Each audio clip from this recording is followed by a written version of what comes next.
Good morning, Kansas City. Grab a seat. Welcome to 1 Million Cups. Let's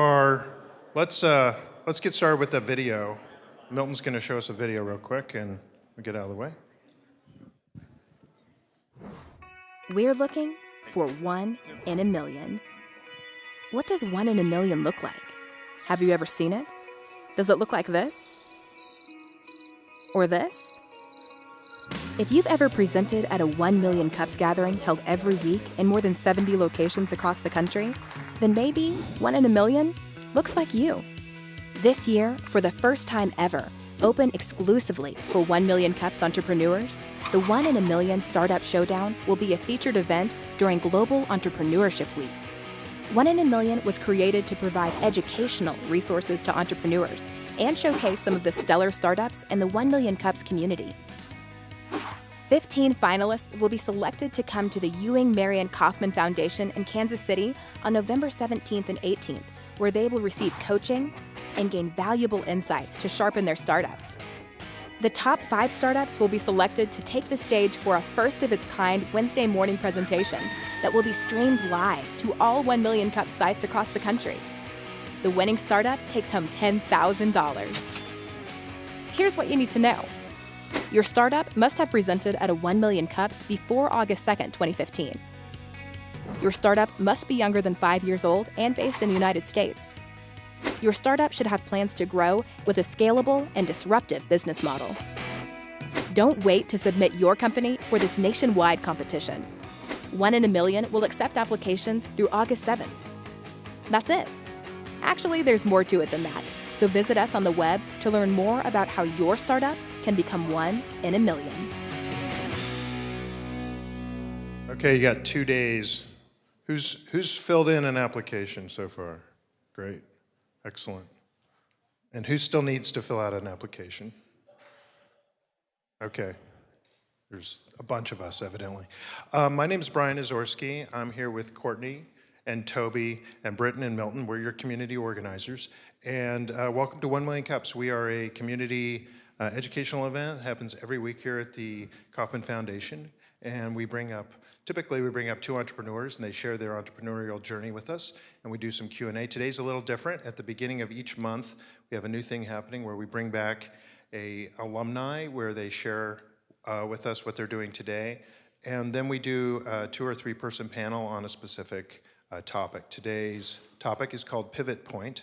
These will be 3 entrepreneurs who have pivoted their business since they initially launched it. So that's what we have in store today. But I do want to ask, who's here for the first time?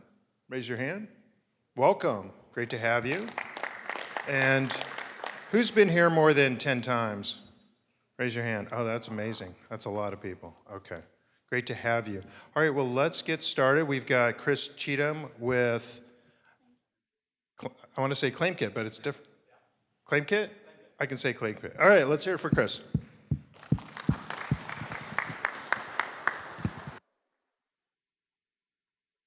Hi, everyone. How's it going?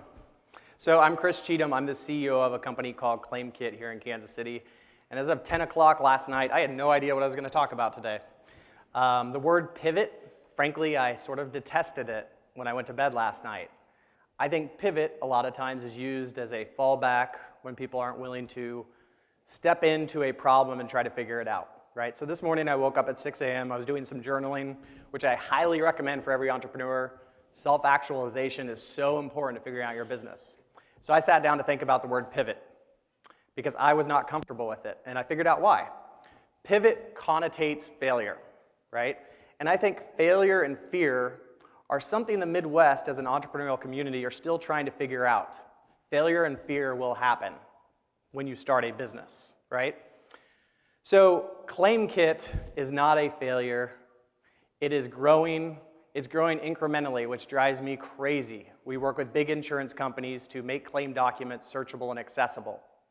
But as I thought about this definition of the word pivot, starting something, determining it's not working, and then leveraging aspects of that technology, that's extremely powerful. Well, as I thought about that, a couple things popped out. Number one, it's not working. So we have investors at ClaimKit. My job is to make them a lot of money, right? And if we're growing incrementally, we're not making them a lot of money. We want that hockey stick growth.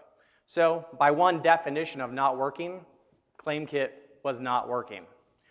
There's one other part to this I want you to think about. It's technology, right? I sat down this morning and I was trying to figure out what's the proper way to define pivot, because there seemed like some missing parts. So something's not working, and there's technology that can be used. But there was a missing part. I didn't like the word pivot entirely by itself. So I found this other phrase. A friend up in Nebraska, Bart Dillashaw, turned me onto this term, adjacent possibility, right? So it's pretty simple. Big ideas come from incremental innovation. There isn't just a big idea. Uber doesn't happen overnight. Airbnb doesn't happen overnight. Each day you show up and you keep building on an idea. And sometimes you find an adjacent possibility. It's step 1 to step 2. And that's where the big opportunities lie. So I created this equation this morning. Pivot, parentheses, technology, plus adjacent possibility equals opportunity. This can be used to evaluate a pivot. So you got to make sure you have a technology that still can be used in your new area, and X needs to equal Y. Your value proposition in the first thing needs to equal your value proposition in the second thing. That is a great opportunity. That is a true pivot in my mind. So I'm going to talk to you about the ClaimKit to RiskGenius pivot. Right, the ClaimKit started in 2011. We work for insurance companies. We make claim documents searchable and accessible. And last year, we worked on a very, very big claim, $1.6 billion. So we went out and got all the documents and the data for this project. We helped the insurance company look through those documents and the data. They evaluated it. They figured out what happened. They resolved it. That's great. But then something interesting happened. I got contacted by someone working in the underwriting department, essentially the person and the group that issued the insurance policy for this project. And they said, hey, we need to review the files as well. We need to go back and take a historical look at this project and how we underwrote it. Right, so we opened up our software to them. A couple days later, we got a call back. That same underwriter said, this software is fantastic. Could we use this for contract review? Light bulb went on, right? Contract review. Okay, what do you mean? So over the next 6 months, we talked to them about how they review contracts on the underwriting side. We talked to everyone else in the industry. You know, you're going out and getting information. So then we put together the software. It took us about 2 weeks because we already had an existing platform. Remember, pivot. You need some technology to do that pivot with. We had our base software, the ClaimKit technology. So we took that software, we added a couple features that our customers had asked for, and we went out and demoed it. They loved it. We launched the full version in May 2015. We demoed it in May 2015, and we launched the full version in July 2015. So it's new. People are using it. It's fun. But there's a second part. It's this adjacent possibility, right? I think this is so important. What is the adjacent possibility? So X equals Y. Remember, that was in the calculation. Streamlined document review. That is the ultimate value proposition, and it works for ClaimKit, and it works for RiskGenius. So then I started looking at the other parts of the market opportunity to say, should we actually pursue this adjacent opportunity? Target customers went way up with RiskGenius. Sales went way down with RiskGenius. Revenue opportunity, way up. Network, this is what I love. This is referrals. Referrals don't really happen in enterprise sales. It's much more difficult. But with RiskGenius, we're selling to one office that refers us to another office. So the sales process speeds up. Budget. Do people have money to spend on this? On the claim side, they don't have money to spend on our software. We have to work it into the reserve set with that claim. On the underwriting side, people are making money. They have budgets to buy technology. That's really nice. And then lead gen. So I've been working on lead generation for a long time. On the ClaimKit side, it's an enterprise sale. Lead gen is very difficult when you have 25 customers. Where I have 4,755 customers, I have hundreds of thousands of leads, and people are responding. It's a no-brainer to me, right? RiskGenius is an absolute no-brainer. So now I have to make sure that everyone else sees that. So that includes my team. That includes my investors. So RiskGenius, we do collaborative contract review for the insurance industry. That's our position, wherever Grant is. Thanks for helping us figure that out. Love the proof, guys, if you ever need help on the marketing side. RiskGenius, it's that simple. Collaborative contract review. If you can't say your position in 3 words, you need to keep working on it. So our early partners, I told them I was going to announce this today. I'm really excited. By the way, any insurance agents or brokers or underwriters in the room right now? Back there. I want to talk to you guys afterwards, if that's all right. Come find me. So early partners, Brush Creek Partners, CBiz, Lockton, Zurich. I love these people because they're using our software. They're telling us, I literally am getting emails saying, we'd love to do this, we'd love to do that. We're working those changes into our software right now. I love our early partners. Embrace your early users of your software. They are the best people on the planet for your business. Bend over backwards for them. Do things that don't scale. I can't tell you how important that is. I got away from that after we finished our fundraise because all I could think about was scaling. Do things that don't scale for your best customers. It is absolutely the way to go. So I'm going to end with this quote, and then you all can ask questions for me. Right? At the beginning, I said a lot of entrepreneurship, a lot of starting a business is about self-actualization, figuring out what's in your brain. Because when you figure out what's in your brain, you'll figure out what's in your company, creativity will flow, and you will grow. I just rhymed. That was amazing. So Ben Horowitz wrote a book called The Hard Thing About Hard Things. It is my #1 top book for any entrepreneur. It is amazing. Right? He took a company that was generating hundreds of millions of dollars. He saw it falling apart. He took the core software product out of it, sold off the company, took that product, made an even bigger company. That took a lot of guts. That was a hard thing to do. So his quote, life is a struggle. I believe that within that quote lies the most important lesson in entrepreneurship, embrace the struggle. Don't love the struggle, don't hate the struggle, understand that there is a struggle. It's sitting on your shoulder every day, right? Show up, say, what's up, struggle? I'm gonna go do this now. Come along for the journey. That will get you there. Kind of relates to pivot, but I'm kind of zen-y, so I wanted to throw in that quote at the end anyways. So thank you for your time, and I'll answer any questions. Thank you. All right, today we technically don't have a panel, so we're to ask questions for Chris. So start raising your hands. We've got a few mics out here. I'm gonna start with you, Chris. Yep. I remember the first time I heard about ClaimKit. I don't know how many months you were into it, but I believe we were on a panel in the Kansas City room together. Okay, yeah. Okay. Or maybe I'm imagining that, but you made a great comment. You said we're already at like 200K for maybe the first year or the first 6 months or something like that, and I was flabbergasted. And then I realized, oh, your service is really expensive, which is good, and that might be like 3 clients or 3 contracts. So I was blown away. But can you tell me like how many clients that was, or how many jobs that was? That was one client. That was one client. Literally one client. So I need to raise my prices if I want to be. Or you need to. So honestly, I think one way to start a company, and I don't think enough people do it this way, is go work in an industry. Just go work in an industry. Pick one that sounds somewhat interesting. It's your job for a while. And then pick out the biggest pain point you can in that industry. Extract that pain point, go solve it, do it at night. Take it to your existing employer or take it to other people and say, will you buy this? That's exactly what we did. I used to be an insurance lawyer.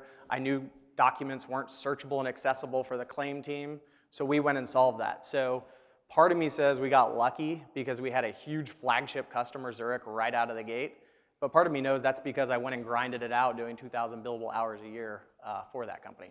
So I'm going to do a follow-up question. Yep. Your product is what you said, document discovery. I'm Yes. missing one word. ClaimKit makes claim documents searchable and accessible. Okay. Risk Genius is collaborative contract review software. Okay. So I would guess that your technology could be used in a myriad of other industries for other types of documents. Yep. Okay. Yeah, you gotta pick though, right? I mean, you can't be everything to everyone. So theoretically, somebody could come to you and say, here's an industry that probably could use your product. Yes, and so one of our growth strategies is we work for the insurance agents, but then we start figuring out what those insurance agents' customers need on the contract review side. For instance, what about collaborative negotiations? So we could build that out and continue selling, expand into other verticals. Okay, great. Got a question in the middle? Yep. So my question is this. You built ClaimKit first, and then you built Risk Genius. ClaimKit kind of built into Risk Genius. You got into the industry from ClaimKit. Do you think that if 5 years ago, when you were starting ClaimKit, could you have created Risk Genius as it is and gotten into the industry? Because it kind of felt that ClaimKit got your foot in the door.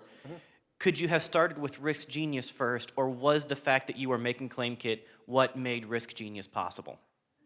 Yeah, so the simple answer is without ClaimKit, Risk Genius doesn't exist. It's pretty easy, right? Because this project that we were doing on ClaimKit led to the Risk Genius idea. I would have never basically stumbled into that idea unless someone called me after this project was over and said, we also need help with this other thing. So yes, it's all incremental, right? It's the adjacent possibility. Okay, question up front. Good talk. It's really nice because this is helping me get a new set of neurons firing, or maybe the old set, but firing a different way. I don't know that much in detail about insurance, but help me to understand when you say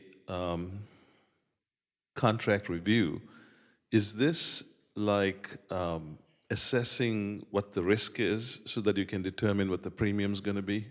So it's more the process where, say you have a construction company like J.E. Dunn, right? Once a year they get an insurance policy. So they need to review that and figure out what's in that. But number two, they get contracts they're signing with owners or subcontractors. So they have to evaluate the risk in those contracts, compare them against their insurance policy to see if they're creating more risk for themselves. That's where the agent steps in and helps. Right now the process is being done with email, bullet points. It's just a total mess. And so we're streamlining that whole thing.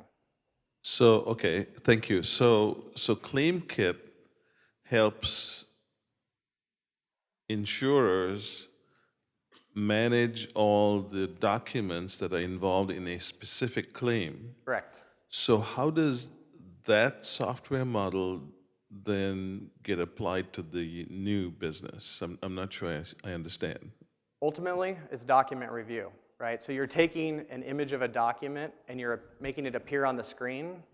All you do is change the workflow, right? So on the contract review side, people need to review documents very quickly, add tags so they can later go back and find the important ones. On the contract review side, there's 5 steps. You import the contract, you invite collaborators, you do a red line version, you review it, annotate it, highlight it, search it, and then you export out the results. So it's just changing up the workflow. Got a question way in the back, Chris. Yes. Did the first company you had, did it allow you and make it easier for you to roll out the second company? Like, was the process a lot easier once you kind of stepped out and you know, went through the whole process and did that? Yeah, I love that question. It's a good one. Yeah, because I mean, the last 4 years, all I do is wake up and make mistakes and then figure out what mistakes I made and try not to do them again.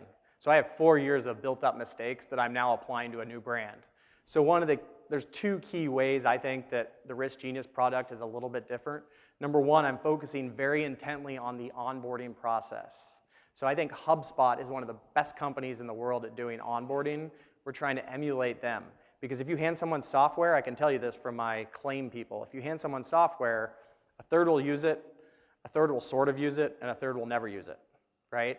So we are engaging people to make sure everyone's using it, and they have all the skills, all the tools, everything in place. So I was talking about things that don't scale. Our onboarding process, it's long, and we're going to have to spend a lot of time doing it. Got no problem with that, because I want to make sure these people are in the software using it. The other thing is, I think I avoided taking some chances with the ClaimKit brand. I want it to be fun, as you probably can tell. I used to be an attorney, so I kind of now try to make things more fun for myself. No, where's Kevin? There's my attorney, really boring guy. So there's an example. But I'm trying to make the Risk Genius brand more fun. Like, my idea is to make contract review fun. We have some tips and we have some tricks up our sleeve. For instance, we're going to do leaderboards for companies so you can see who is the true risk genius within your company. So gamification, right? So making sure this is fun is very, very important to me because I want it to be fun for myself too. Can we as outsiders make bets on who is the risk genius and make some money on the side? Because I have agents in the room, no. The answer is no. That'd be good. All right, got a question in the middle. First off, congratulations on making that pivot. I see pivots as opportunities and not as failures. I think that any entrepreneur that isn't trying something new or pushing the envelope, and if they're not failing at something, they're not doing their job. Yep. But question on the Risk Genius aspect of this. When you saw that opportunity, you did put up the matrix of the different comparisons of the two different companies. But what about barrier to entries for other people coming in? You've got a larger market, you've got a larger revenue opportunity. That's going to draw more sharks into the water as soon as they see the blood. So how are you going to keep them out? And was that part of your evaluation? It is part of the evaluation, and the frank answer is we're going to scale our sales as quickly as possible. So we're working on a process right now. I have 2 other salespeople I'm working with. We're making sure we can nail that. So lead gen, getting in, doing a demo, signing the deal, right? If we don't nail that, somebody's going to come into this space and take it. I already know who will go do it if they figure out what we're doing. So yeah, absolutely. That was part of my evaluation, but I mean, anyone can, I think I said this the last time I was here. Anyone can do anything, right? So like creating document review software, it's hard, it takes a long time, but anyone can do it if they have enough money and resources. So it's about executing then. And that's where the onboarding really comes into play, and that's really making the experience fun and enjoyable for the people doing these contract reviews. So sort of a long-winded answer, but yeah, we have to execute, talking to investors about that and how we'll do that as well. Question in the back. Yes. Two-part question. One, what was it like trying to convince your investors that this was a good idea? And number 2, now that you see more value in Risk Genius, what's the future of ClaimKit, and how long do you continue to support it before you decide it? Maybe. Your name Ben, by the way? Yeah. Yeah, we're Facebook friends. Cool. Right. So let me make sure I have those questions right. So how did I convince investors? Also, the team, I think, is important to that, right? So I actually took my team members one at a time and sat them down and ran them through my entire investor pitch before I showed any investors. Because I mean, it's new, right? And it's like, what are you doing, Chris? So first I had to get my co-founder on board. That was pretty easy because he saw the opportunity. Then we had to work through I think they're watching right now, so hi team. But we had to work through the sales process with my salesperson, Alyssa, had to work through with my CTO, Dan, and had to work through Tyler, the project manager. But once you get to the core of it, you see the opportunity because it's so much bigger, right? And for Alyssa, the sales process is much faster. For Dan, he's seen the fun little feature things he's going to get to build out, and the analytics, which is, you know, it's going to be really, really cool. And we start predicting risk within a contract, which is where we're going. And then Tyler, he's doing the onboarding process with me right now, so we're learning that. So ultimately, it's about engaging and then providing processes so everyone can understand what's going on. Investors, to be honest with you, I'm working through that process right now. So we'll see. I think it would be a little bit, it would throw me off if I was an investor in ClaimKit and I come to them and say, hey, we have this new brand, Risk Genius, right? So taking them through that and being open about the process and why we're doing it's important. And I'll also say, like, the branding was really important here because people on the insurance side, on the underwriting side, they always say we don't have any claims, right? Insurance people, we don't have any claims. So I couldn't take a product called ClaimKit to them, which was an option, right? So we just decided, let's rebrand it. So great book, Positioning by Al Ries. Go read it if you have questions about what to name your company or how to position it. That was a lot of my thinking in that process. Okay, question to your right. You said to do non-scalable things for your early adopting customers. Talk about the value of doing that. They love you. It's really that simple. They love you. So I have one agent we're working with, and I'm trying to help him figure out how to benchmark all of his contracts, right? That's not part of our normal offering, but I'm going to go have coffee with him and be like, that's a pretty cool project. How can I help you with that? But ultimately, they love you. So I'm trying to think of some examples. Software that I love, Basecamp, right? Basecamp, I don't know what it is about them, but they do things that don't scale, where everyone in their firm is writing blog posts, right? That's really cool. MailChimp, they send you monkeys and little sock puppets and things like that. Zen Benefits will send you a t-shirt. Like, I know that stuff sounds goofy, but like, people like to identify with a fun brand. So ultimately, though, it's a simple answer. They just love you more because they know that you're a person talking to them as a person, and you're not an automated email coming out trying to get them through the process. I think that's the answer. They love you because they know you're a person. Question way over on your left. Yep.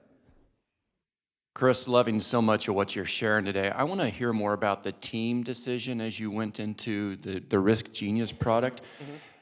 Help us understand your thinking in terms of when you realized you had the second product you wanted to create and bring to market, how much did you rely on your existing team that is supporting and driving ClaimKit versus thinking to myself, I need to kind of separate this and put some dedicated people in place just for Risk Genius? How did you manage the sharing of the team between both products? Well, it's pretty easy. It's the exact same team, right? It's the exact same team that's doing ClaimKit is doing Risk Genius, and we're making it, it's painful right now, right? Because we're scaling 2 companies, or 2 products.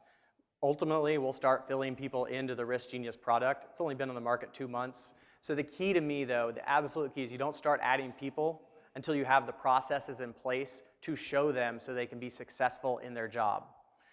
When we did our fundraise last year, we added people without having processes in place. So for about 3 months, we were working through those, not making that mistake again. We'll have our processes in place so I can say, you do X, here's the best way to do it. Please make tweaks and make this work in your own way, but this will get you results. Question on your left. Hey, Chris, great presentation. Thanks. The ClaimKit only has 25 customers, and Risk Genius has 4,755. The pricing strategies for those 2 clients had to be extremely different. How Yes. did you go through that and come up with your pricing? Yeah, so it's pretty simple, I guess. I just talked to agents. The simple answer is I just talked to agents, and I said, you know, what software are you using right now, and how is that priced? But ultimately, yeah, there's a premium on the ClaimKit side because each of our customers is good for about 10 claims a year, whereas on this side, we're dealing with hundreds of potential users, not only all the agents in the office, but all of their customers. So I'm really big on simplifying pricing because we haven't always done that. So we work to simplify our pricing on the ClaimKit side. From day one, our Risk Genius pricing has been very simple. It's just an office fee per month, right? You can add as many users, as many customers as you want. I don't care. Please do, because the more people using this, the better it's going to work because that feeds into our analytics engine, which improves the risk modeling. So I try to keep it very, very simple. It's another lesson I learned on the ClaimKit side. Got a question here in the front. Yes. Is it a different sales model between the 2, and did you have to come up with different sales channels for that? Yes, it definitely is a different sales model. So on the ClaimKit side, it's like an enterprise sale, right? And so you never know who the decision maker is necessarily. There's multiple decision makers. The book Strategic Selling is one of the best if you have these kind of complex sales. So you're working through the process. Here, I can look at a company and I know who the key decision maker is, and I know who the users are going to be. A lot of times I can email that key decision maker and get right to him. So that's why it's 3 months instead of 12 to 16 months. I'm not working through the process as much. Everyone also understands the pain point on the Risk Genius side, pretty much. So the top level, they manage the people that are doing these contract reviews and they're feeling the pain. They probably did these contract reviews before. Whereas on the ClaimKit side, you have executives in an insurance company that may never have worked in a particular niche within that insurance company. So they don't understand that true document pain problem. So they understand the pain better on the Risk Genius. I can find the decision makers faster. And then lead gen's really interesting. When you're selling enterprise software, I don't think lead gen works very well, where you're sending out cold emails or doing cold phone calls and explaining your value proposition. It absolutely is working on the Risk Genius side. We've been testing out markets, so that's really nice. Chris, thank you. One final question for you, and that is, as a community, what can we do to help you? Yep. Find and introduce me to insurance agents, or use our software and ask your insurance agent to use it too. It's really simple. If you do contracts as a corporation, or if you're an insurance agent that does contract reviews, email me, right? Use our software. I just want feedback right now because we're going to be launching with some tweaks in September. So use our software. That's it. Chris, thank you so much. Yeah, thank you.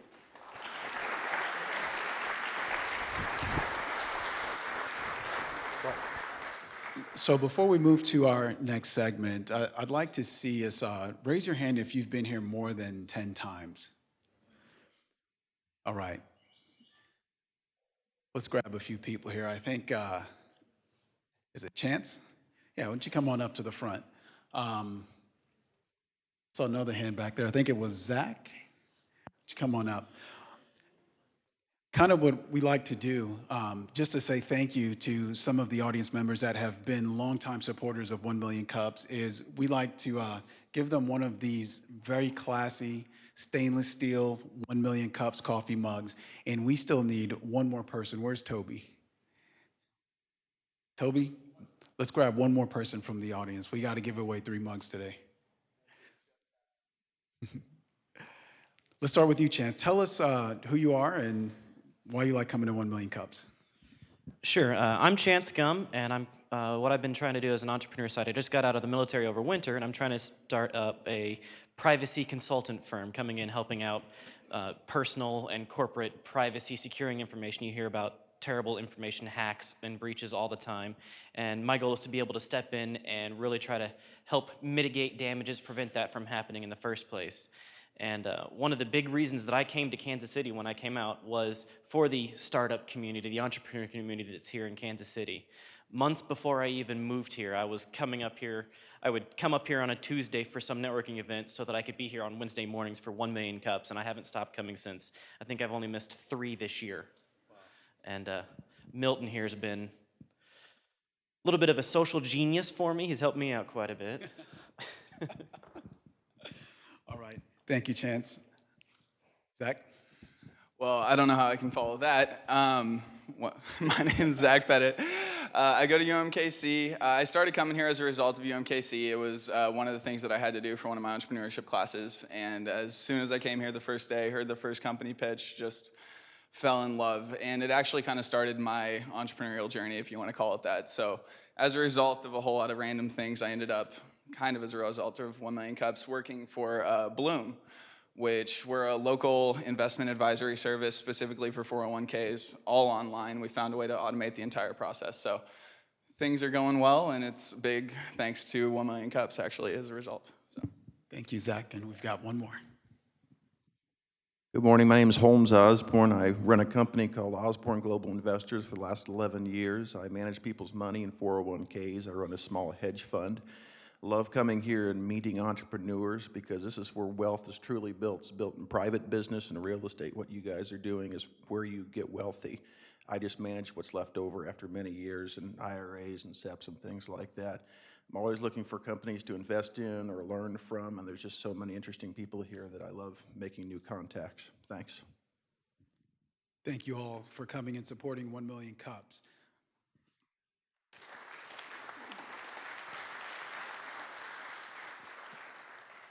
All right, so what we'd like to do now is have our 3 alumni panelists come on up to the stage. The second part of our panel discussion today is going to focus on startups that had to pivot as they learned more about their market. Come on up and grab a seat.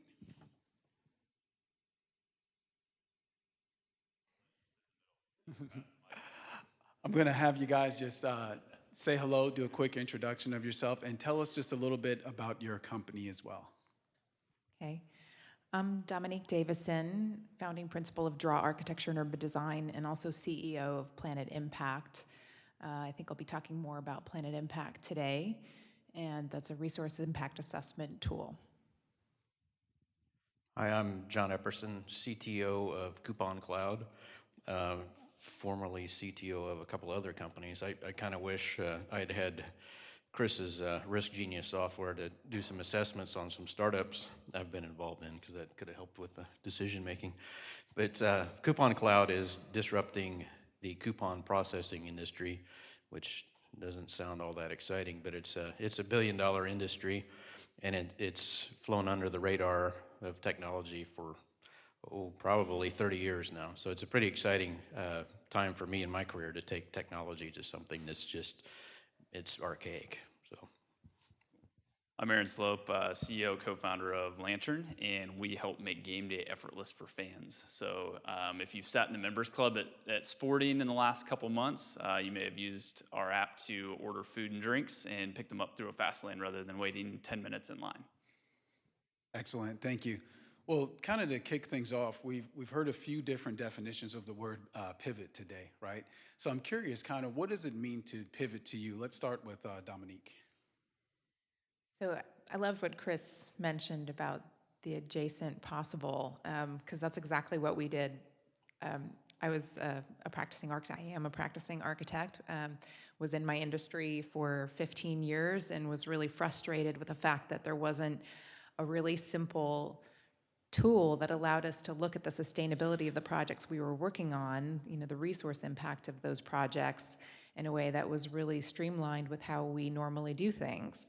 Everything was either an additional process or cost more, had a steep learning curve, and it was just like constantly this unachievable element of our design process, or one that was just more arduous and costly than we wanted it to be. And when we started to look at, well, if we create the tool that we want, that makes sustainable design simple and streamlined and takes all of the data that's now available through open data and makes it available to us in one place, why wouldn't we do that? So it's been an interesting journey trying to branch off into this tech startup world where I completely, didn't belong necessarily, but now feel like I really belong.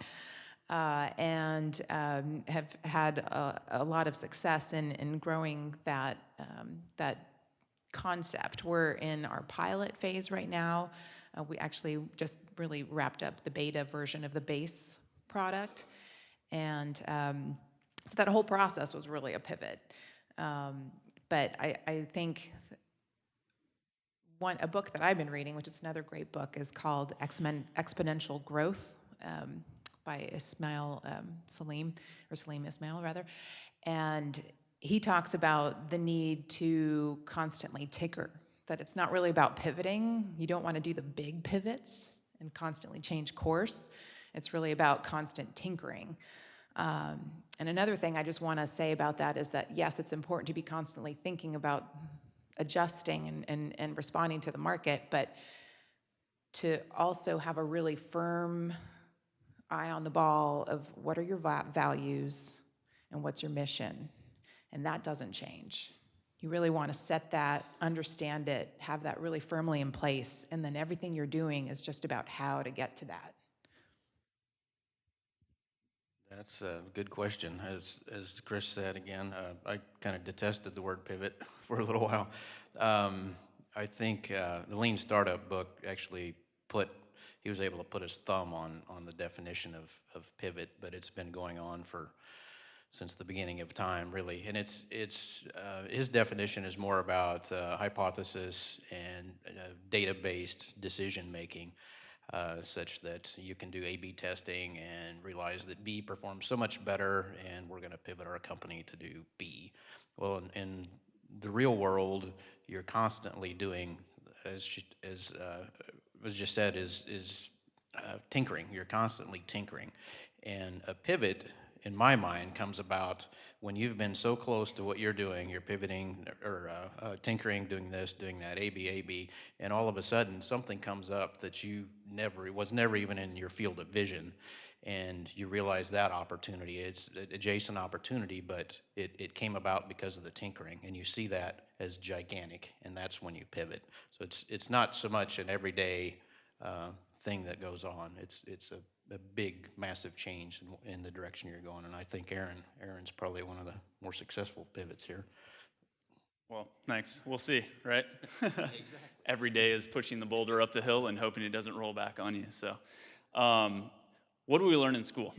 So an A is good, right? And an F is bad. You're conditioned to know that from the time you're 5 years old, right? When you get out in the world and you're building a company, that's absolutely the wrong thing. You should be getting Fs all the time. And if you're not doing that, you're doing something wrong. And someone said that in the audience earlier. I think that's exactly right. You should be out trying things and failing, because that's where you're going to learn the most. And it's where you're going to find what you're supposed to pivot to, where you're going to eventually end up, that magic kind of pain point that you're solving for that no one else is. That you have a fundamental understanding for, or a technology, or a relationship that makes it possible for you to solve that in a way that no one else can. So, I think that's kind of where it comes from, and, get out there and start failing. Great answer, yeah. So a question here. I've heard beta testing, I've heard A and B testing that's going on. Let's start with you, Dominique. In your beta launch, what did you learn? It seems like there might have been a series of small things where you didn't maybe make a large pivot, but made more like small changes in order to accommodate your audience or learn more about your customer base. Yeah, so we started out trying to build out the whole tool, and then it was moving very slowly, and we started to kind of question whether we had the right team building that tool out. We actually ended up scrapping the whole team, finding new people, and ended up working with Useagility, which is a really great firm here locally, if you don't know about them. They focus on the interface design, and as they're designing, they test it with end users. So they go out and find at least 8 folks that would be your end user, and then they have them interact with the software. They watch where their eyes are going, they ask them questions, they get clarity every step of the way about how they're interacting with that software. And so that completely changed the design of our user interface. I wish I had a little A/B test, but my biggest pivot was it was more of an epiphany just through a product and branding change. So I had a company founded back in '08 called Ruckster. It was a mobile web page coupled with text messaging. So this was back in the day when mobile web was actually called mobile web. Now it's just the internet on your phone. But at the time, businesses were still grappling with what to do mobile. Not that it's not happening now, but back then it was a little bigger problem. And we had limited success. Part of that is we were selling into the SMB segment, which is like banging your head on a rock, but it's possible. So we're struggling along with that, and we ended up acquiring another company that just did text messaging only. And our belief all along was that in order to engage a consumer, you have to have more than just a text message. You can't just send a text message and get activity or drive business from that. You need to have some branding and something, some imagery, something. And it turns out you don't. And I would have never guessed that without acquiring this other company and actually having a side-by-side A/B test and seeing the results of one against the other. It just shocked me that that was possible. For us, most recently, it's been kind of testing a business model, kind of doing an A/B test on a business model. When we first kind of pivoted to game day, we said, okay, we're going to go out, we're going to build this great package that's going to make the fan experience better. And we're going to go out to teams that are, a lot of them billion-dollar organizations. Go out there and sell this package to them. And surely they've got the money and they'll pay for it and they understand the value of it and everything. And what we figured out is teams don't have a budget for that, and they don't necessarily understand what we're trying to do, but the sponsors that are funding all of basically professional sports are the ones with the money. They have the marketing budget, they have the dollars to go do it, and it's literally an order of magnitude bigger of an opportunity, and no one is capitalizing on that right now. So we learned that by banging our head on a rock. Right? Going out and trying to sell to the teams, and the teams saying, well, we'll pay you $5 for this. Not $5, but you get the point. Is it just like earth-shattering to learn that you've got to change something to meet your audience needs? I mean, it's kind of like a wake-up moment, right? We also want to open up to our audience for questions. So if you've got a question, we've got Toby, Brian, moving throughout the audience. I see we've got a question in the back. Hi guys, good morning. My question is, as entrepreneurs, you're all very creative people. You're getting new ideas all the time and constantly thinking about how to test and improve your product. How do you know which of your ideas is the one that you should be pivoting to? What's the order of magnitude that gets you to work on that as a new product offering and not just have an idea that becomes a piece of another product? I mean, for us, it's really, putting something out there. Everyone always talks about getting your MVP out there so you can get feedback on it, and I think that's absolutely right. And for us, it was really, we're just kind of the market lead you. When you put something out there, who's willing to pay for it, right? Because we originally thought, okay, teams are willing to pay for it, and we think they'll pay X. And really, we found out that sponsors are willing to pay for it, and sponsors will pay Y. So that was what it was for us. So. Yeah, I would say the order of magnitude. It goes back to not even having a pivot on your radar. It just pops up, and it's just obvious that this is a decision you should make. But day in and day out, you're doing incremental changes, and you're looking for small successes to learn and increase growth or improve your product or customer engagement, whatever that might be. That's constant and never ending. But when you come across a pivot idea, it just stares you in the face. How would you say that you handle like those small successes when you do achieve them? How would you handle small successes? It's really for us being in the software business. Well, actually, I shouldn't say just that. It's marketing as well. So it's you're constantly experimenting on the marketing channel, the technology channel, even employment, or the people you're hiring and training, in the processes you're engaging your company. You're always tinkering, and that's kind of the success to growth. Is you're always pushing. Everything is changing all the time. I guess to add to that, I always try to look at those small successes and say, is this an anomaly? Or go try it again, and it works again, and then go try it again, and it works again. Okay, that's a pattern. That's a trend. It's not just, a one-off. So. Question in the back here for you. I was just going to say, be sure to celebrate every once in a while, too. That's right, big parties. I was just wondering, say you have a few either company ideas or just ideas in general. My thought is to put something forward first that maybe you're willing to have fail rather than putting the MVP out there. What would you guys argue on that point? Whether to go with your best foot forward, because as far as profitability, if you put forth your best thing first and you only get so much of a percentage because you're not experienced in the field, and rather than putting something kind of like a starter forward and that kind of thing, and learning from that. I think that's where the market testing really becomes important, getting out there to understand what people want the most, and put that out there. But you want to go out with a strong product. It really has to be well worked out. That's part of why we've taken so long to release, because we want to make sure that it's right and that it's beta tested and we've gotten all the feedback that we need.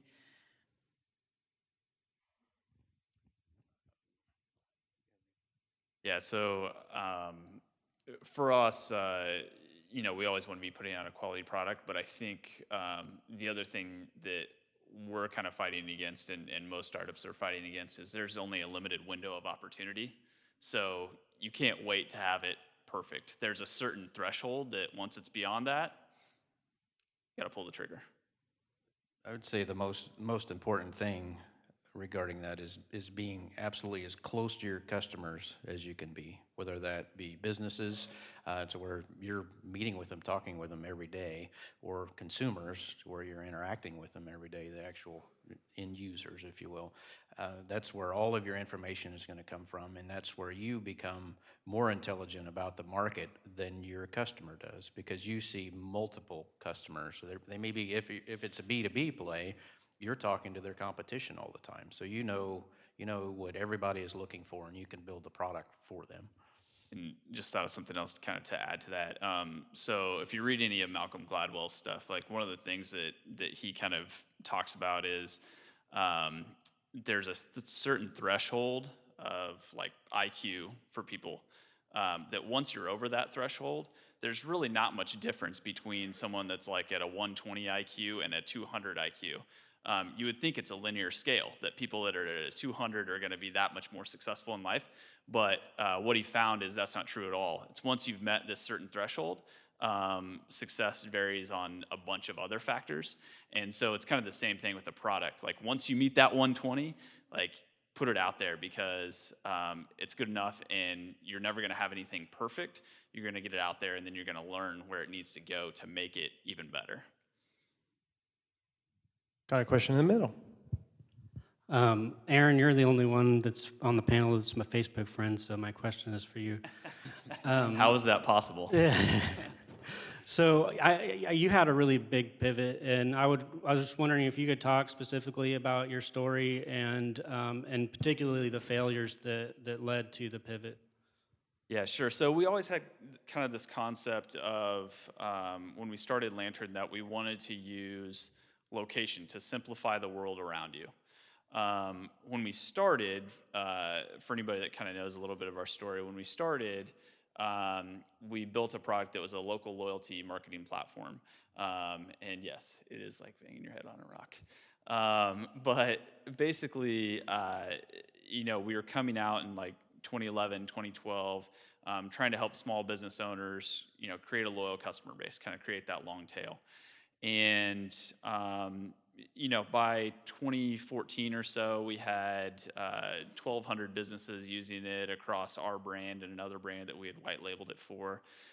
So it was growing. It was, it was working to a certain extent. But for us, like we came back to kind of the knowledge base that our team had. So we'd built this product at Cerner when our team was there, and it was based around microlocation. And so basically we could put sensors, throughout a hospital.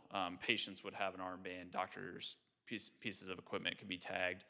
And one of the things we did was when a patient that had Alzheimer's, say, wanders out of their room, we could trigger an alert to the nurse to say, Mr. Smith is wandering around in hallway 1A, go help him get back to his room safely. It was that knowledge base that we kind of saw this coming wave with beacons.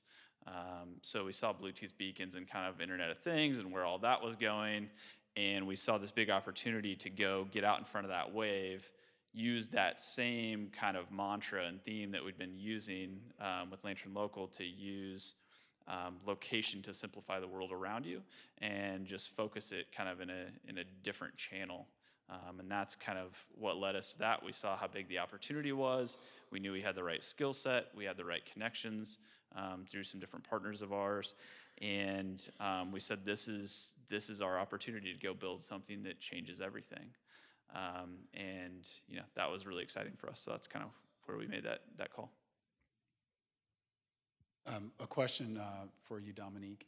You mentioned something when you were talking a little while ago about the fact that in one of your pivots, you actually had to scrap your whole team and start over. Tell us a little bit more about that process and how that occurred and what the outcome was of that.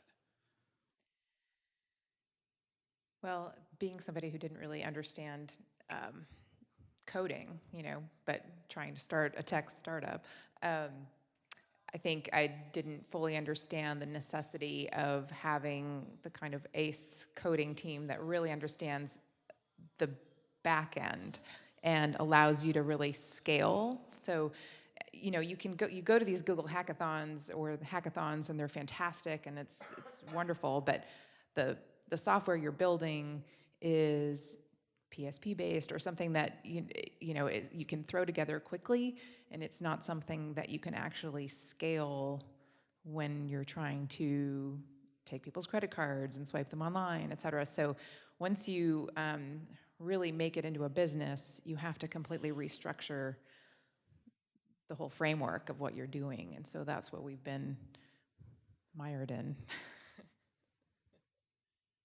John and Aaron, tell us a little bit also about how you've maybe had to make changes or adjustments in your staffing or building your teams when you're making the pivots. I feel like I've been talking a lot. I want to give you a chance. So one thing that we went through, and this was kind of before our pivot, but we actually had a co-founder that we parted ways with.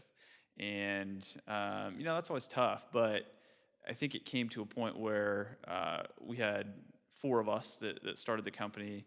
3 of us had jumped in full-time, left Cerner, left Perceptive, and jumped in full-time. And we had one guy that, that was still kind of sitting on the sidelines, wasn't really contributing a whole lot and stuff. So that wasn't necessarily related to the pivot, but we had kind of some difficult conversations with all of us, and we just decided that was probably best for everyone involved. And I think he was happier after that, and we're definitely happier and kind of moved on. Relative to the pivot, we haven't really made any staffing changes at this point, so we've got some traction in the market, but we're doing all that with kind of the team that we had before. So I'll let someone else, John, maybe address that. Staffing is for a startup until you hit your growth phase, which you're very lucky if you get there. The biggest staffing issue is finding individuals that are crazy enough to deal with the risks, the day-to-day risks of working for a startup. So if you have a family and you have a life, a startup may not necessarily be for you, and that's a difficult task. And finding good people in the first place is hard, but then finding people that are willing to risk their some amount of time working with a startup to make it successful and deal with all of the crazy issues that come up day to day, that's probably the most difficult part of it. I guess one other thing to add, we actually have been utilizing a lot more folks that aren't necessarily on our staff or employees, but we've been utilizing like a group for marketing, and we've leveraged some other folks that are helping with kind of strategic relationships and other things like that. So I'll say that was part of our pivot is focusing more on using people and groups outside to kind of amplify what we were doing without necessarily bringing on a ton of additional costs. When a company is going through, or a startup is going through that process where they've got to either tinker, as we've called it, or pivot, what's the greatest advice that you think you would give that startup? Tough one, I know. I think it's kind of been said in some ways already that not to consider it a failure, to understand that if you've got your eye on the ball for that mission, for your values, right, and that this is a step in the right direction to get you closer to it, then that's all good. So, for example, we thought that we were going to be able to do most of our fundraising through grants, and we had a bunch of really strong grant requests out there. We just went through the Gig Tank program in Chattanooga, and starting that program, we thought, we're not really going to need this whole investor pitch piece of it, and lo and behold, our grant did not go through, and so it's like, oh, we really need that investor pitch. So we've completely changed course, and now we're chasing investors. So come talk to me. So back on your idea of celebrating successes, I think it's very easy to kind of be heads down in the day to day and lose sight of the fact that yes, you have these wild swings of like you get a new client and everybody's super excited, and then you don't get this other client that you've been pitching and trying to get. So you're in this valley and you've got these peaks and valleys all the time as an entrepreneur, and anybody that started a company kind of knows that. But I think it's easy to lose perspective of if you look back a year ago, where were you at?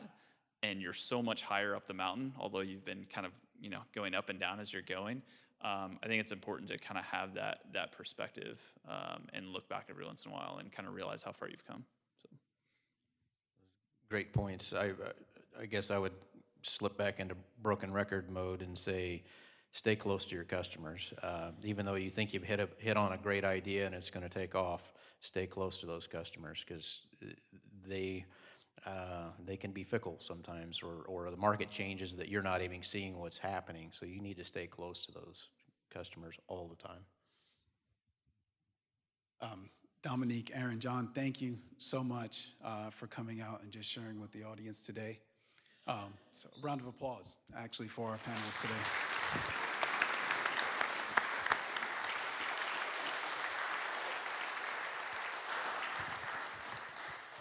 And that's our show for today. Thank you, guys. Appreciate it. Thank you all very much for coming. That's 1 Million Cups. We'll be back here next Wednesday from 9 to 10, every Wednesday from 9 to 10. Thanks again.